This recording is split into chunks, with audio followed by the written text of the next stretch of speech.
sa mga rehistradong botante na gustong i-transfer ang kanilang record, para sa inyo ang video na ito.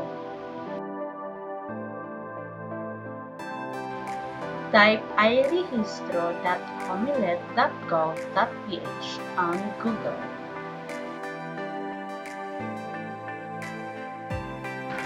Ito dapat ang makikita ninyo sa website. I-click mo yung continue na button to proceed.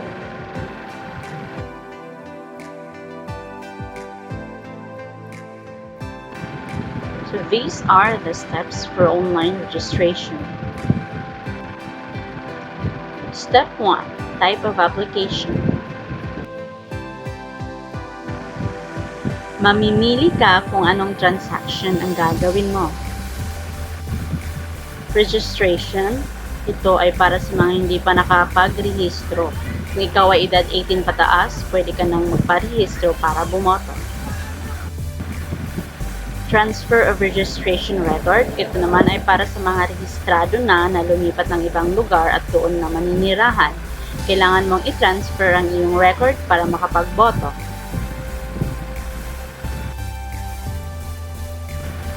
Reactivation of registration record. Para sa mga botante na deactivate ang kanilang record.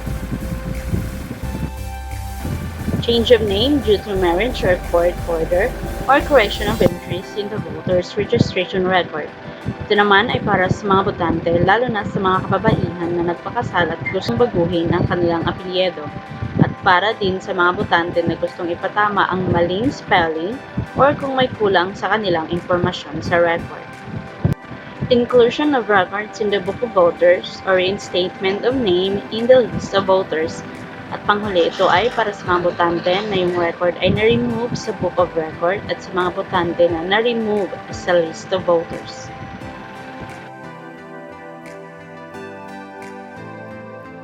At dahil transfer of record ang gagawin natin, click mo ang transfer of registration record. Step 2. Type of transfer. Select kung within the city lang pero ibang barangay, or select another city kung sa ibang city ka na. Step 3. Personal information. Complete all the details with asterisk. First name or iyong unang pangalan, middle name or gitnang pangalan, last name or apelyido, date of birth or petsa ng kapanganakan, place of birth or lugar kung saan ka pinanganak. Ilagay kung saan ka probinsya pinanganak at ang city or municipality. Sex or kasarian at civil status kung ikaw ay single, married, or hiwalay. Step 4. Supplementary Data. Mo lang kung meron ka ng mga sumusunod. Person with disability or PWD or senior citizen, indigenous, or illiterate. Kung wala naman sa tatlo, leave it blank. Step 5. Citizenship Details. As is na po ang Filipino kung ikaw ay Philippine. Sa acquisition, by birth ba or nature, pinanganak ka bang Filipino or nag-convert ka sa papel na ikaw ay isang dayuhan na nais maging Filipino. Step 6. Previous residence or address. So, ilalagay mo dito yung address ng dati mong tinirhan. Yung province or lalawigan, city or municipality, at panghuli ay kung saang barangay.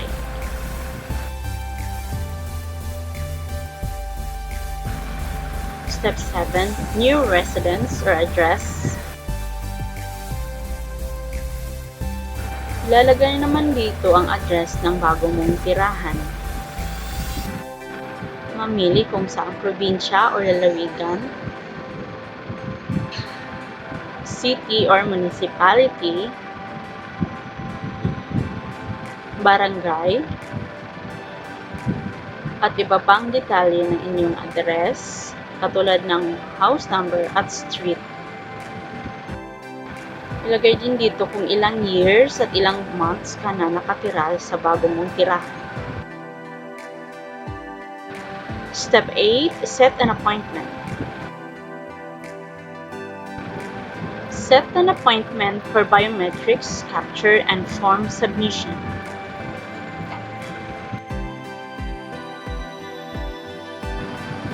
Dito, mamimili ka ng date na fit sa schedule mo. Kapag nakapili ka na ng date, lalabas ito sa gilid. Mamimili ka kung anong time slot na pwede mong puntahan. Ang red, naka-indicate yan na full na yung slot. So, di ka na pwedeng magpa-schedule. Kaya hanap ka ulit ng available na schedule. Pero, kung wala kang mapili na schedule, click mo lang ang box na ito sa ibaba. Tatanggapin ka pa rin ng Comelec basta dala mo lang ang mga requirements at ang form na finilapan mo through online. Step 9. Review provided information details. Tingnan at suriin ang mga ibinigay na impormasyon. Kung tama na ito, click nyo na ang box ng CAPTCHA at ang button na ito para ma-review ang mga impormasyong binigay. So, ito magpa-pop up pag na-click nyo na yung blue button. Suriin mabuti yung ibinigay na mga impormasyon tulad ng mga spelling ng names. Dapat siguro tama yung mga nilagay ng mga impormasyon or mga details ng inyong pangalan at tirahan.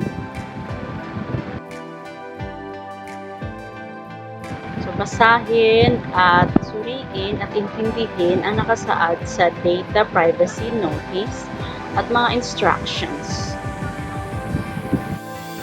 Kapag may gusto kang i-edit, click mo lang yung edit button. Kapag wala naman, click the proceed button. Kapag na-click nyo yung proceed button, automatic na magda-download yung PDF form na yung pinilapan. Bago mag-print ng form, pakibasa ng printing reminders. May instruction kung paano ipiprint ang form.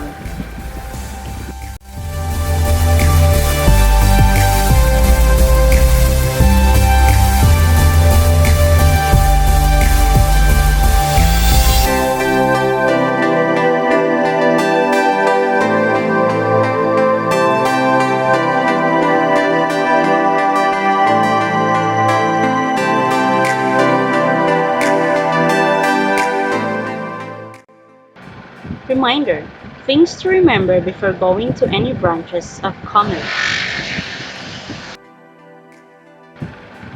Magsuot ng face mask at face shield. Always bring an alcohol or hand sanitizer. Bring your own black ball pen. Bring also your QR ID. Registration will be open until September 30, 2021. And here are the list of accepted valid IDs.